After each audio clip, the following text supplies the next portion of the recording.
Hello students, how are you? In the previous video we have discussed about the first chapter of your political science, that is what is democracy and why democracy. This is the first chapter of your political science. In that we have discussed about the definition of democracy and the meaning of democracy also, you can say. The main thing that the democracy is a Greek word, with the word democracy comes from a Greek word that is a demokratia. In Greek, demos means people and kratia means rule. You can simply say that a people rule, जहाँ पर जनता का राज होता है. एक definition मैंने आपको और भी बताया था, that democracy is a rule of the people, for the people and by the people. ये तो बचपन में भी पढ़ी होगी आपने, ठीक है ना. अब्राहम लिंकन की डेफिनेशन है. अब उसके बाद जो हमने बात किया था फीचर्स ऑफ डेमोक्रेसी, उसमें हमने पहला पॉइंट जो डिस्कस किया था, major leaders are elected, decisions are taken by the leaders, major decisions taken by the leaders. अब जो दूसरा जो पॉइंट है उसमें हम लोग बात करते हैं free and fair electoral competition की. आज की तारीख में वर्ल्ड में काफ़ी सारी कंट्रीज ऐसी हैं जहां पर डेमोक्रेसी है, लेकिन कुछ कंट्रीज ऐसी भी हैं जहां पर डेमोक्रेसी नहीं है. वहाँ पर डिक्टेटरशिप है, वहाँ पर डिक्टेटरशिप है. डिक्टेटरशिप क्या होता है? जहाँ पर वन मैन पावर होता है, that is mostly run by the military. आपने कई केस सुने होंगे जहाँ पर मिलिट्री गवर्नमेंट रन कर रही है, जहाँ पर मिलिट्री गवर्नमेंट रन कर रही है. अब जो हम लोग इसमें बात कर रहे हैं वो है free and fair electoral competition की. हमको एक डेमोक्रेटिक कंट्री में इलेक्शंस की ज़रूरत क्यों पड़ती है? क्योंकि अगर मैं आपको एक एग्जांपल दूँ, रोज़ रोज़ एक जैसा खाना खा लो तो क्या पसंद आएगा? नहीं आएगा. आपको खाना पसंद नहीं आएगा. क्यों? आप उब जाओगे. लेकिन कभी कभी आप लोग ये डिमांड करते हो कि उस दिन जो चीज़ बनाई थी, कोई भी चीज़ ले लो आप, XYZ, वो बहुत अच्छी बनी थी, अब दोबारा बना दो. क्या अच्छा लगता है ना? वो जो उस दिन खाया था उसको हम दोबारा बनाने की कोई बात करते हैं. जिस तरीके से हम लोग चेंज चाहते हैं, उसी प्रकार से एक डेमोक्रेटिक कंट्री में रूलर्स जो रन कर रहे हैं, कभी कभी वो लोग काम नहीं करते, जनता के वादों पर खरे नहीं उतरते, तो हम लोग नेक्स्ट इलेक्शंस में उनको चेंज कर देते हैं. आपने देखा पिछले कई सालों से आफ्टर इंडिपेंडेंस कांग्रेस राज कर रही थी, लेकिन अब कांग्रेस नहीं है. अब कांग्रेस नहीं है ना. ये तो देखा आपने. तो elections are must necessary in a democratic country. हर किसी की चॉइस अलग अलग होती है. किसी को बीजेपी पसंद, किसी को कांग्रेस पसंद, किसी को समाजवादी पसंद, किसी को कोई और पार्टी पसंद. बहुत सारी पार्टीज़ हैं, रीजनल एंड नेशनल पार्टीज़ बहुत सारी हैं जो कंटेस्ट करती हैं इलेक्शन, जो लड़ती हैं इलेक्शंस में. अब यहाँ पर जो हम लोग देखते हैं उसमें देखिए, a democracy must be based on free and fair elections where those currently in power have a fair chance of losing. भाई जो आज नेता है कल को हो सकता है लूज कर जाए, अपनी मिनिस्टर से हट जाए या जनता उसको ना चुने. Holding elections of any kind is not sufficient. The elections must offer a real choice between political alternatives, and it should be possible for people to use this choice to remove the existing ruler. कोई नेता बहुत अच्छा काम कर रहा है आपके area में, देश के लिए, तो जनता उसको चुनती है. कंटिन्यूस चुनती है।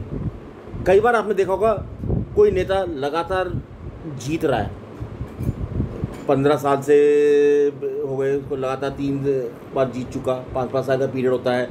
कोई और ज़्यादा भी जीत सकता है, 4 बार जीत चुका है, 5-5 साल का पीरियड 20 साल हो गया। कोई 2 बार लगातार जीत रहा है, 10 साल का पीरियड हो गया। तो डिपेंड करता है उनके वर्क पर, तभी तो जनता उनको जो वोट डालती है। सो ये एक चॉइस है हमारे पास रिमूव करने का। This can be better understood by the way elections are held in China and Mexico. यहाँ पर मैं 2 केस स्टडी लेता हूँ, एक चाइना का केस स्टडी लिया है, एक मैक्सिको के केस स्टडी लिया है। इन दोनों के केस स्टडी से आपको समझ में आ जाएगा कि कैसे वहाँ पर चेंज हुआ, गवर्नमेंट कैसे चेंज हुई, या वहाँ का कार्यकाल कैसे होता है, मिनिस्टर्स कैसे चुने जाते हैं। तो देखिए, case in China the elections do not offer the people any serious choice. People के पास कोई चॉइस नहीं है, ऑफर नहीं करते वो लोग। They have to choose the ruling party and the candidates approved by it. Ruling party ही rule करती है और कैंडिडेट्स अप्रूव्ड उनके द्वारा होते हैं। This will be clear from the following points. अब देखिए, पहला पॉइंट देखिए, in China elections are regularly held after every 5 years for electing the country's parliament। हर 5 साल के बाद इलेक्शंस होते हैं रेगुलरली। पार्लियामेंट जो वहाँ की है उसको हम लोग क्या कहते हैं? Parliament called Quanguo Renmin Daibiao Dahui, that is a national people congress. That is the National People Congress। Next point मैंने बेटा बनाया है that the National People's Congress has the power to appoint the president of the country। इनके पास power है president को elect करने का, चुनने का, अपॉइंट करने का। It has about 3000 members elected from all over China। इनके पास कितने मेंबर्स हैं? 3000 मेंबर्स पूरे चाइना में से। Some members are also elected by the army। कुछ मेंबर्स ऐसे हैं जो आर्मी के द्वारा इलेक्ट होते हैं। नेक्स्ट है बेटा that before contesting elections a candidate need approval from the Chinese Communist Party। Election लड़ने से पहले कैंडिडेट्स को अप्रूवल चाहिए होती है कौन सी पार्टी से? Chinese communist party. Chinese communist party. only those who are members of the Chinese Communist Party or 8 smaller parties allowed to contest elections। या तो चाइनीज़ कम्युनिस्ट पार्टी के मेंबर्स या जो 8 स्मॉलर पार्टीज़ हैं उन्हीं को अलाउ किया है इलेक्शन लड़ने के लिए। The government is always formed by the communist Chinese communist party. वहाँ पर हमेशा जो गवर्नमेंट जो फॉर्म होती है वो चाइनीज़ कम्युनिस्ट पार्टी के द्वारा ही होती है। किसके द्वारा होती है? चाइनीज़ कम्युनिस्ट पार्टी के द्वारा ही होती है। दूसरी जो केस स्टडी मैंने आपके लिए ली है वो है केस ऑफ मैक्सिको। आप बुक में देख सकते हैं, case of Mexico. Mexico, in Mexico people seems to have choice but in practice this was not true। देखने में तो लगता है, सुनने में लगता है कि वहाँ पर चॉइस है, लेकिन ऐसा नहीं है। There was no way the ruling party could be defeated। कोई तरीका नहीं है कि आप रूलिंग पार्टी को डिफीट कर सको, even if the people was against it, अगर लोग उसके खिलाफ भी हो। This is not the fair election. ये वहाँ का फेयर इलेक्शन नहीं है। This can be understood with the help of the following points. अब हम इसको नीचे जो मैंने पॉइंट्स दिए हैं उसके माध्यम से समझ सकते हैं। पहला जो पॉइंट मैंने आपको लिए बनाया है दैट इज सिंस इंडिपेंडेंस। मैंने यहाँ पर क्या बोला? सिंस इट्स इंडिपेंडेंस, यानी कि 1930 से। In 1930 Mexico hold election after every 6 years to elect president. हर 6 साल के बाद वहाँ पर इलेक्शंस होते हैं प्रेसिडेंट को चुनने के लिए, प्रेसिडेंट को चुनने के लिए, है ना। The country has never been under military और डिक्टेटर रूल। ये कंट्री जो है मैक्सिको कभी भी मिलिट्री रूल या डिक्टेटरशिप के अंडर में नहीं आई, ठीक है। तीसरा पॉइंट जो मैंने बनाया बेटा, but until 2000 every elections was one by PRI। 2000 के बाद वहाँ पर जो इलेक्शन जो जीत रही है वो PRI जीत रही है। 1 मार्क्स के क्वेश्चन में आएगा डिफाइन द टर्म PRI, तो आप क्या लिखोगे? Institutional revolutionary party, institutional revolutionary party, ठीक है ना। नेक्स्ट है बेटा, opposition parties contested the election but never manage to win. लड़ती तो हैं अपोजिशन पार्टी लेकिन मैनेज नहीं कर पाती जीतने के लिए, नहीं जीत पाती। The PRI use dirty tricks to win elections. PRI जो पार्टी है वो हमेशा कुछ ऐसे डर्टी ट्रिक्स निकालती है जिसकी वजह से कोई उन्हें हरा नहीं सकता, जिसकी वजह से कोई उन्हें हरा नहीं सकता, ठीक है ना। ये बेटा 2 केस स्टडी थी।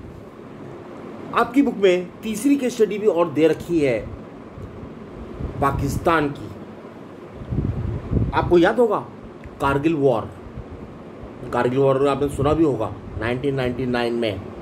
उस समय वहाँ पर जो प्रधानमंत्री थे वो नवाज शरीफ थे और उन्होंने ही कारगिल वॉर में के दौरान वहाँ पर जो उस समय जो आर्मी के जो प्रेसिडेंट थे जनरल परवेज़ मुशर्रफ, जो मिलिट्री को लीड कर रहे थे, उसमें उस समय वो आर्मी चीफ थे वहाँ के। तो जब कारगिल वॉर हुआ उसके बाद जनरल परवेज़ मुशर्रफ जो कि आर्मी चीफ थे, उन्होंने नवाज शरीफ को हटा दिया and declare himself the chief executive of the country, और अपने आप को कंट्री का चीफ एग्जीक्यूटिव घोषित कर दिया। उसके बाद उन्होंने अपनी जो डेजिग्नेशन जो रखी वो प्रेसिडेंट की रखी। And in 2002 he held a referendum in the country that granted him 5 years extension। एक रेफरेंडम लाए, उसमें ये कहा था कि उनको 5 साल के लिए एक्सटेंशन दे दिया गया प्रेसिडेंट के लिए बने रहने के लिए। इन अगस्त 2002 Musharraf issued a legal framework order that amended the constitution of Pakistan। According to this order, the president can dismiss the national or provincial assemblies। उनके पास ताकत आ गई, प्रेसिडेंट के पास ताकत आ गई, वो नेशनल और प्रोविंशियल जो असेंबलीज थी उसको डिसमिस कर सकता है। The work of the civilian cabinet is supervised by the national security council. कौन उनको सुपरवाइज करता था? NSC, national security council, which is dominated by military officers and final power rest with them and general Pervez Musharraf himself. सारी ताकत परवेज मुशर्रफ के पास ही होती थी। तो बेटा हमने इसको अभी देखा और अब हम लोग जो बात करेंगे वो हम बात करेंगे 3rd पॉइंट की।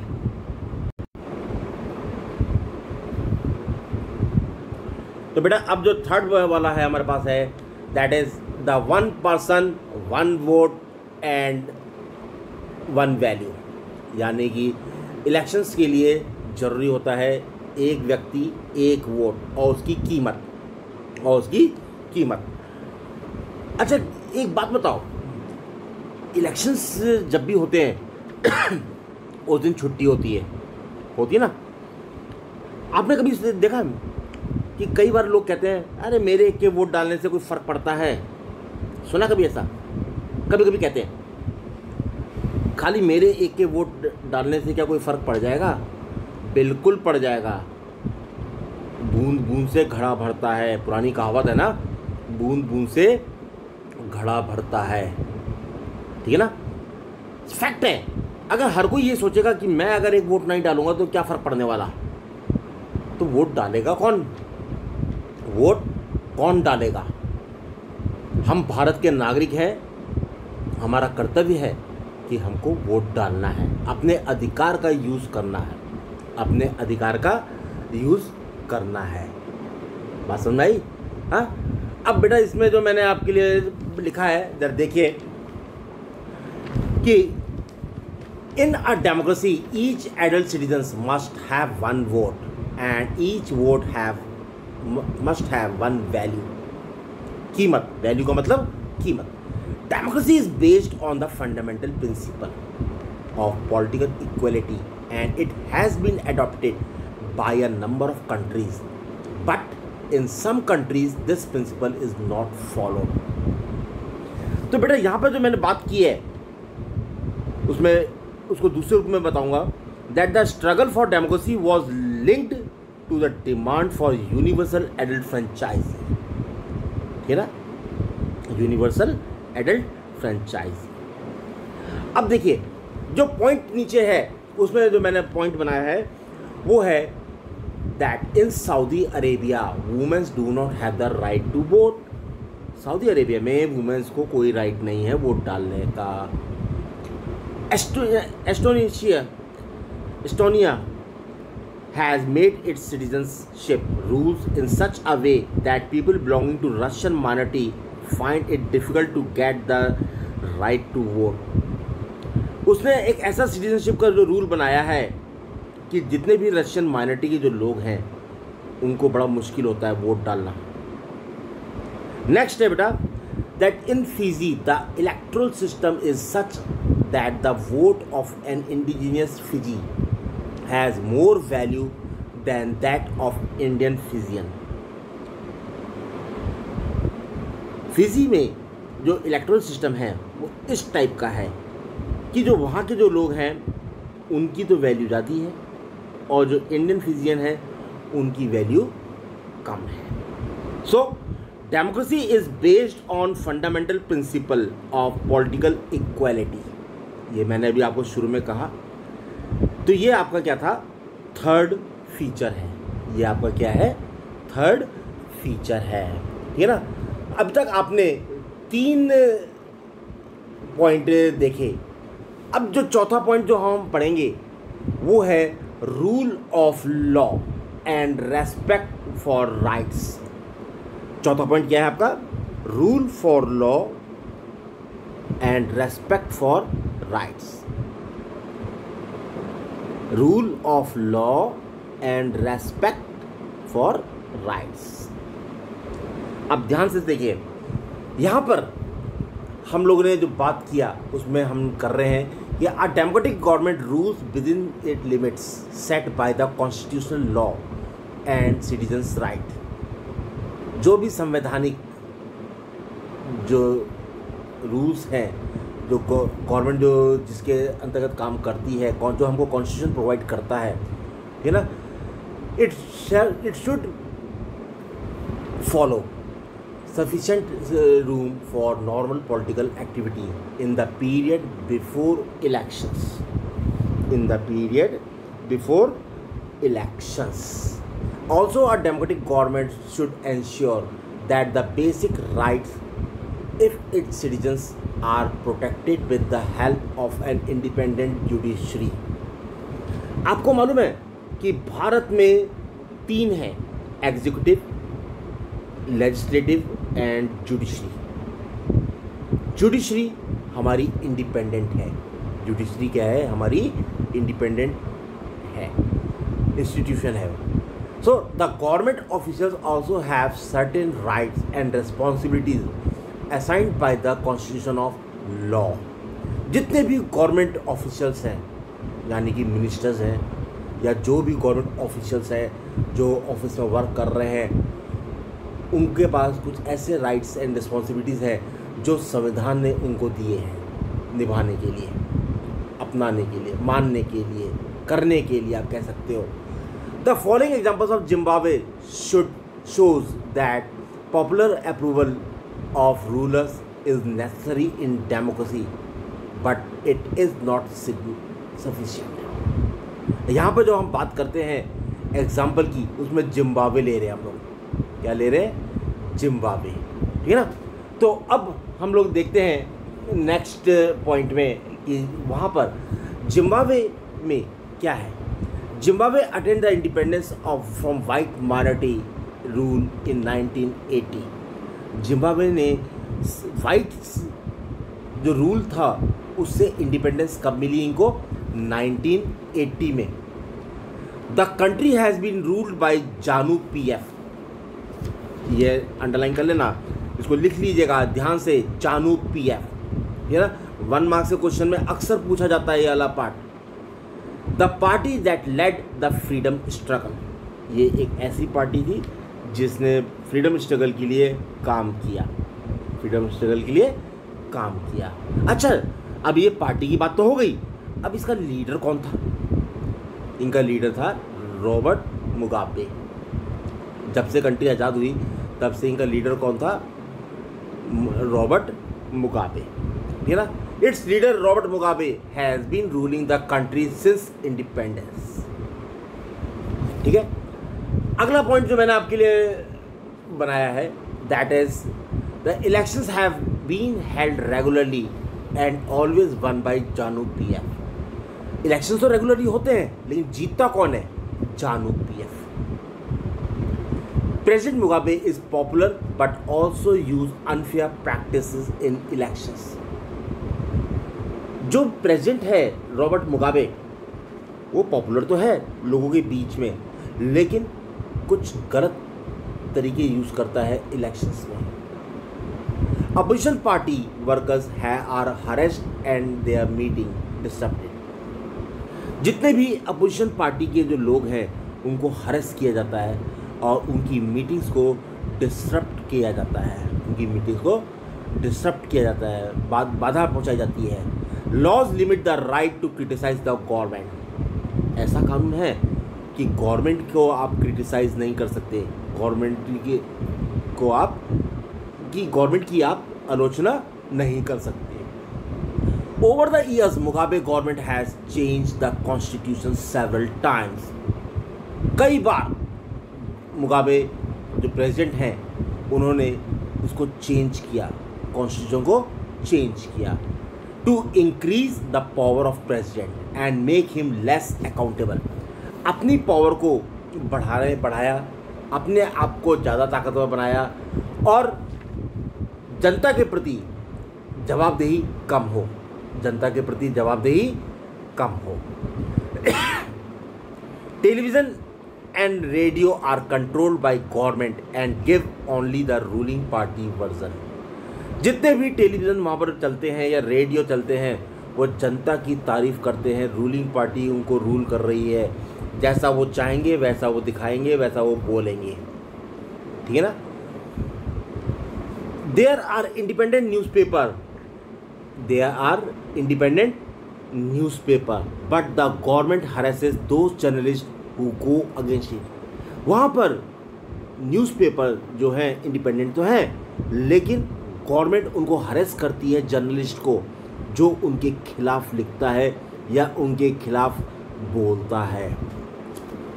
नेक्स्ट पॉइंट बेटा, the government has ignored some court judgement that went against it and has pressurised जजेस। जो भी वहाँ पर उनके खिलाफ करता है या जज कोई भी गलत जज कोई भी वहाँ पर डिसीजन सुनाता है उनके खिलाफ, तो वो उनको प्रेशराइज करते हैं। उनको क्या करते हैं? प्रेशराइज करते हैं। ठीक है ना। लास्ट पॉइंट बेटा जो मैंने इसमें लिखा है, so in spite of winning election the government of Zimbabwe is not democratic in true sense. क्या हम कहेंगे अभी भी कि जिम्बाब्वे में फ्री एंड फेयर इलेक्शंस होते हैं? बताइए, क्या हम कह सकते हैं क्या वहाँ पर फ्री एंड फेयर इलेक्शन हो सकते हैं? नहीं कह सकते। ठीक है ना। तो बेटा आज हमने इसमें जो बात किया उसमें बात किया हमने फीचर्स की। ठीक है ना।